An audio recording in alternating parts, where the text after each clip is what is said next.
Yeah, you're right. Hey, you know what they started saying about you, but I think you brought this on yourself though. They started saying you Illuminati after you said you was on live and you said that something about like I feel like I'm not being me if I do certain shit, but like for 300K or something like that. Like so basically they were like, damn, you sold out. You know what I mean? And I think I kind of get what the conversation was about. You know what I mean? Like, like this is the music business. There's contracts, there's obligations, this and third. And there's certain things you probably don't want to do at a certain time, but shit, you know what I mean? It's business. Listen, when I said that, bro, I mean like I would never imagine me standing in front of 13,000 people with the attention on me. Everybody looking at me. You get what I'm saying? But if you say you got 350,000, bro, I'm coming. Yeah. Far as even though I'm scared as fuck, I'm nervous. This is an uncomfortable situation for me.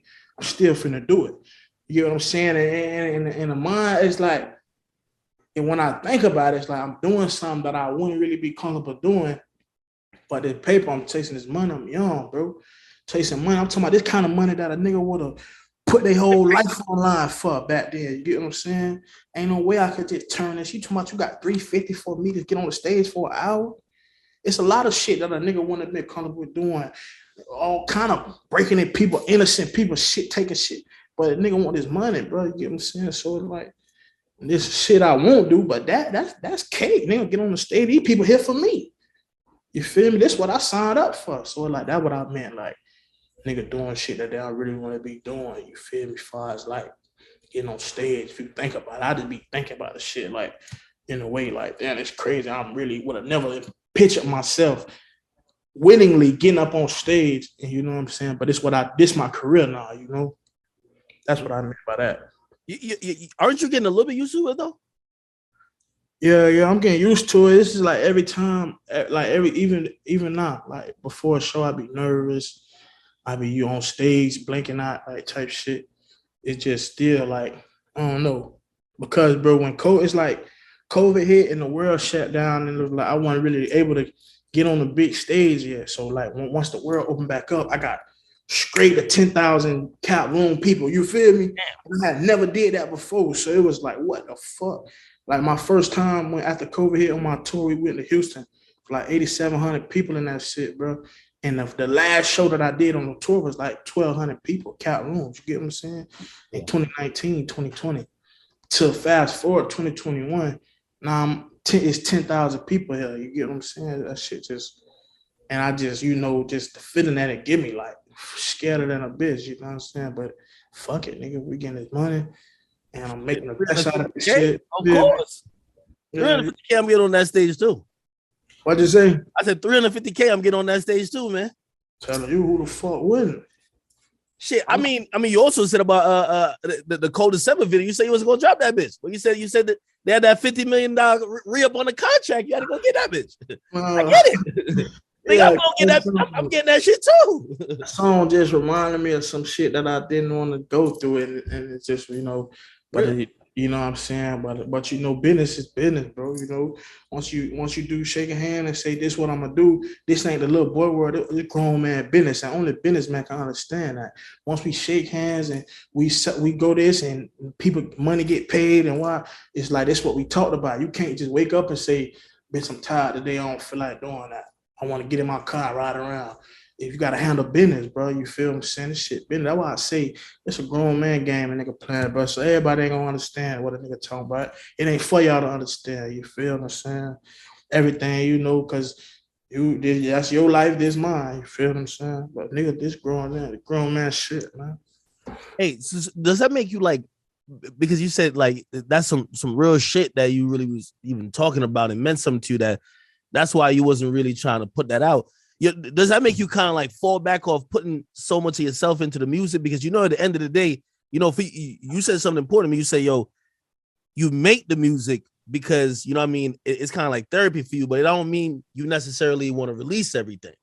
You know what I mean? Yeah, there's a lot of shit that don't get released just because of how I was feeling in the heat of the moment.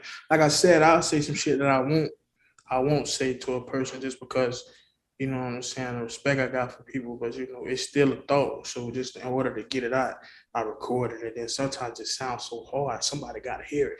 You feel me? But then weeks go by, months go by, and I be like, I'm already over that feeling. I've been listening to the song since it was born. You get what I'm saying? And y'all just not hearing it. Y'all short sighted about it, but sometimes it already did what it needed to do for me. So it's like, just go ahead and just let it die. You feel me?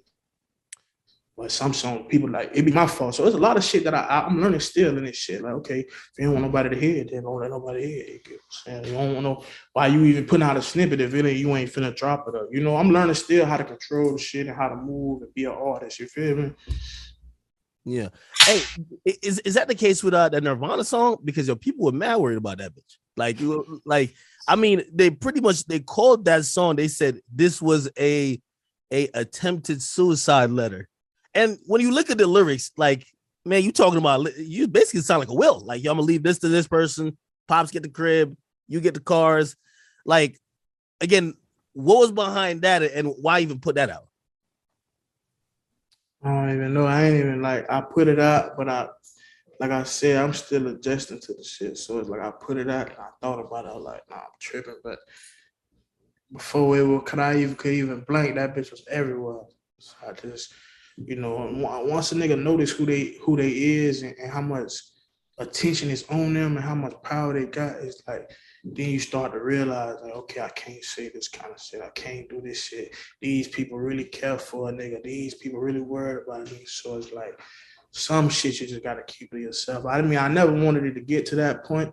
I always wanted to be as open as possible, but it's like some shit just, you know what I'm saying, you gotta keep to yourself type shit, you know what I'm saying? But some people like I know when people heard it, a lot of people were saying they just didn't understand because again, they're looking at you like, yo, you're the rich, famous rapper. They're looking like what problems he could have. They're like, yo, if he wasn't having them thoughts when he was broke, why you having them thoughts now? He can do whatever he wants. He's rich, he's successful. You didn't even know me when I was broke. So how you know what kind of thoughts I had? Which ain't know me. You only know what you seen. You don't know what the fuck I was thinking about when I was broke. So how the fuck they gonna say that? Bitch don't know me. Till you run across me, man, and spend some time and see what a nigga, then you don't know shit, but what you think. Everything is perspective. So you might hear a song or hear an album, and everybody take their different perspectives from it. Everybody looking at it different. You get what I'm saying? I just like if I show you a picture, if a therapist show you a picture, say what you see. You know what I'm saying? He's do that to 100 people. So everybody not gonna see the same thing in the picture. You get what I'm saying? So it's like it's perspective, bro. And it's just the way people view things. But they just don't know what kind of shit I got going on. They just don't know. It's a lot of shit that, like I told you, I might have made a song about something and I just never dropped it because I see how people act with that shit. People do too much, bro. Like, nigga, we real human. Like, what the fuck? Nigga, real person, bro. Bitch, I ain't no made up character. You know what I'm saying? People be on that talking crazy, but it's crazy because bitch see me in person. Bitch never play with me in person. That shit crazy, bro. But it's like, you know what I'm saying? I don't know. But I'm learning still from this shit, bro. It's like my third, fourth year doing this shit. Nigga still learning, bro.